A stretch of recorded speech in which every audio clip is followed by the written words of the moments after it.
Hey, hey, let's go ahead and do a quick love reading for the collective. Spirit, please show me love for the collective. Listen, we are in Mercury retrograde, so you know the drill. X is coming back, just to see if you're still stupid. I feel like we're in between eclipses. Yeah.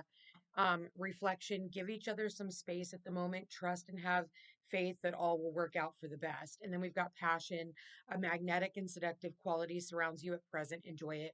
When we give somebody the space that they need in order to decide on what it is that they want to move forward with, that is the sexiest fucking thing you can do for a person is say, hey, listen, I got my own shit to do. I have my own life. If you can't figure it out, that's cool. I'm going to go over here and, because then you don't look desperate, right? And it's not about what you look like, it's about what you are. And, we don't want to be desperate when it comes to, being in a relationship. If a person needs space, give them all the space that they need. And then we've got wait, yeah, don't rush into it. Look at that. You can't even make this up. Wait, don't rush into it. Allow nature to take its course. Okay? You will draw a person to you when you let go of the need to have that person. That's where your power lies. Bottom of the deck. You instinctively know what is right for you, and you have the power to say no or to walk away at any time. Excuse me. That's what I'm saying. You have the power to say, no, this isn't working for me. We're not on the same page. So I'm going to go ahead and go over here and see if, and here's the deal. When you give that a person their space to do that, or you give yourself the space to do that, like you end up learning a really valuable lesson.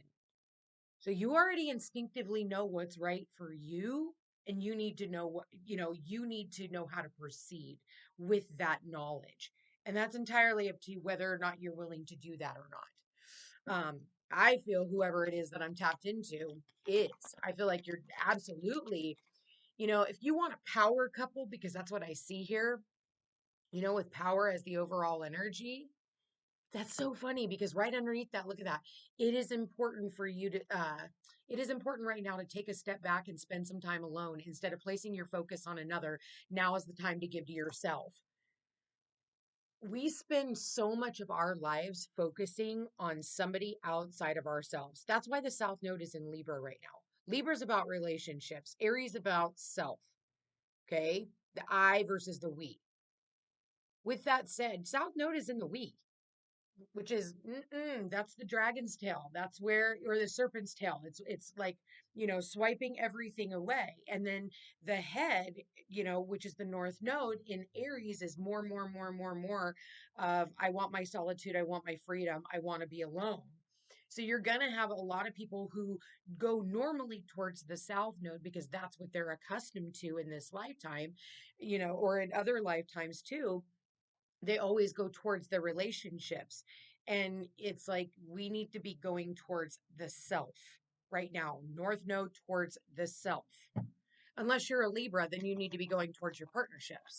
Spirit, please show me what do we got here? Yeah, see, free yourself. It's it's time to take back control of your life. You guys, both decks are saying the same thing. The power is within you taking a step back and working on you, not someone else, you. Okay. What else do we got here? We've got, yeah, you deserve love. You are lovable. So this is walking away from one situation, recognizing what you deserve, and then attracting what you deserve, knowing that you're attracting it. Yeah. Unrequited love. There's not enough attraction or chemistry to keep this relationship going. And you know that. You're like, children, make sure somebody here doesn't get pregnant. For some of you, you stay because of the kids. Oh, I have to stay because, we have kids together. Or maybe for some of you, you went back because of the passion and now your karma was you got pregnant. Okay. And this is a loveless relationship. That's exactly what I'm seeing here, a loveless relationship. And You can't trap somebody for a child.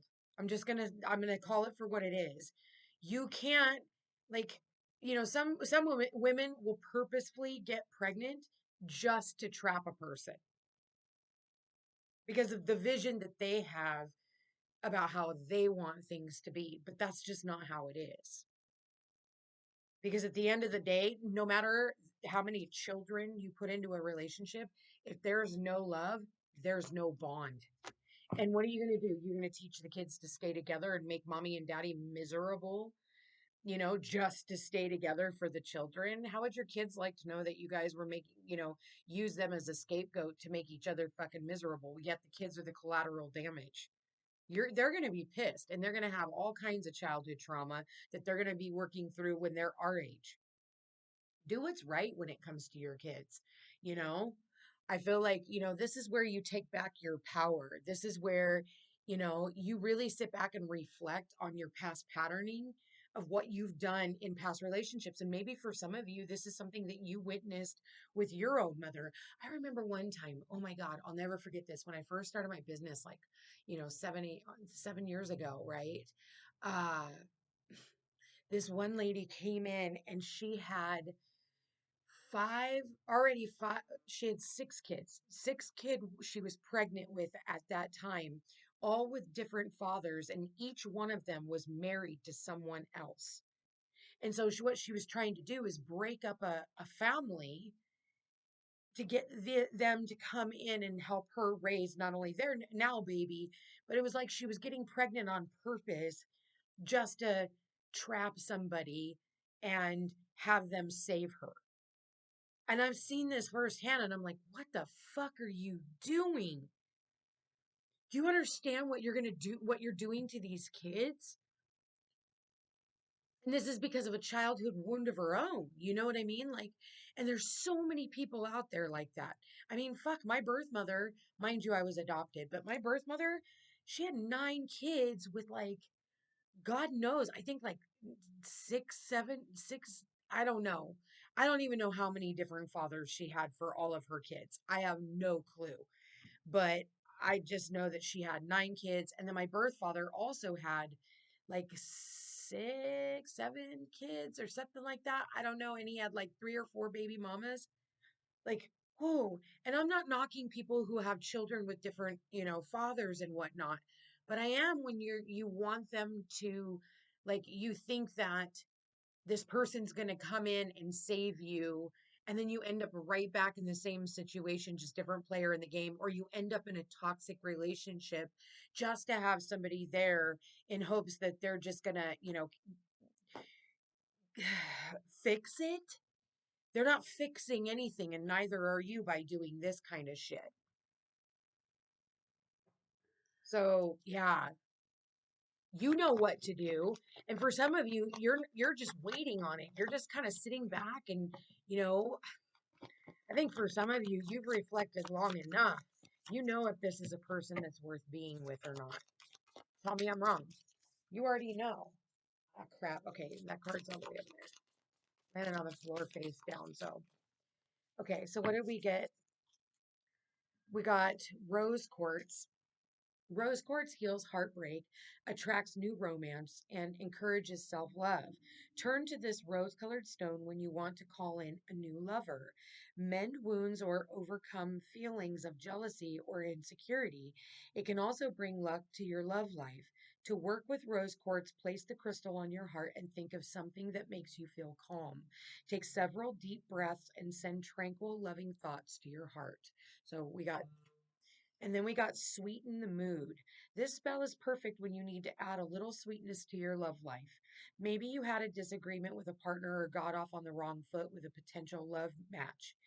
Fill a clear glass with water and mix in 1 tablespoon of sugar.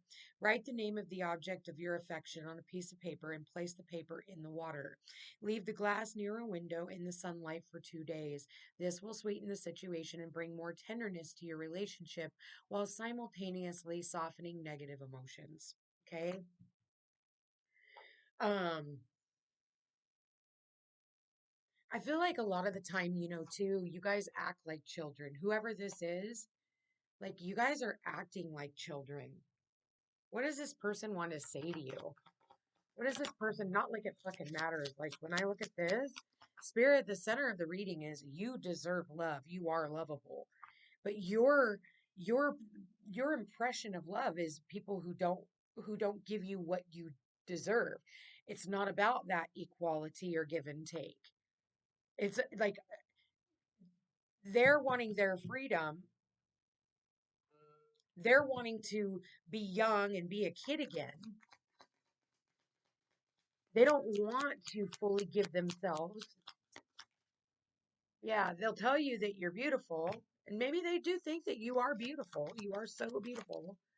What do we got? But I am so afraid of rejection. Yeah, that goes back to childhood wounds. I pretend I don't care because I care too much. That's immature. There's that. See, immaturity, children. See, didn't we do that shit in kindergarten? You know what I'm talking about? Like where we uh pretended that we didn't care and we would like beat up the little boy or he pinched the little girl, just to show like he had a crush on her, you know? Like how old are we? I got a tarot reading on you. Maybe it's just you sitting here watching this reading right here. I can't get you out of my head. Maybe for some of you, you need to get a tarot reading. I've been learning a lot about spirituality. Like I said, maybe for some of you, it's time to sit down and actually schedule a reading instead of just watching all the free ones. I don't feel good enough for you. Yeah, this is about self-worth issue. Trust me. And what else do we got? Can feel you pulling away. Have you moved on? Bottom of the deck, I can't stand not talking to you. Yeah, this is a person you're definitely in a no contact situation with, which I think is very important. I think that it is important that we take a step back and really reflect on how we're going to move forward in the future.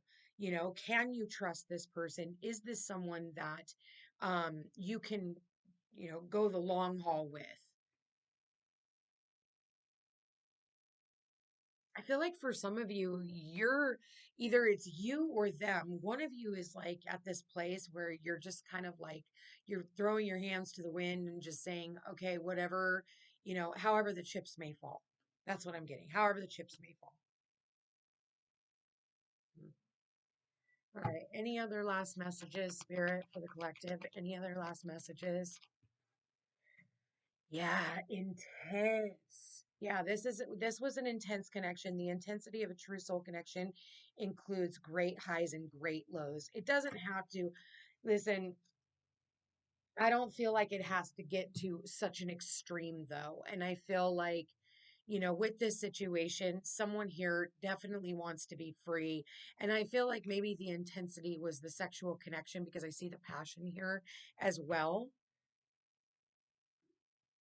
But I definitely feel one person is moving forward and trying to pull away, even though there's a side of them that wants to drag them in. Be mindful turning around and looking back over your shoulder because that's usually when the universe sends in the karma and you end up getting pregnant. So, uh, take that how you may. Anyway, you guys, I'm going to leave that here. I want to thank you for being here. Thank you for watching. If you are interested in a personal reading, all my information's in the description box down below. Don't forget to like, share, and subscribe. It does help my channel grow. You guys, I love you all so very much. Thank you again for being here, and I will chat with you again soon.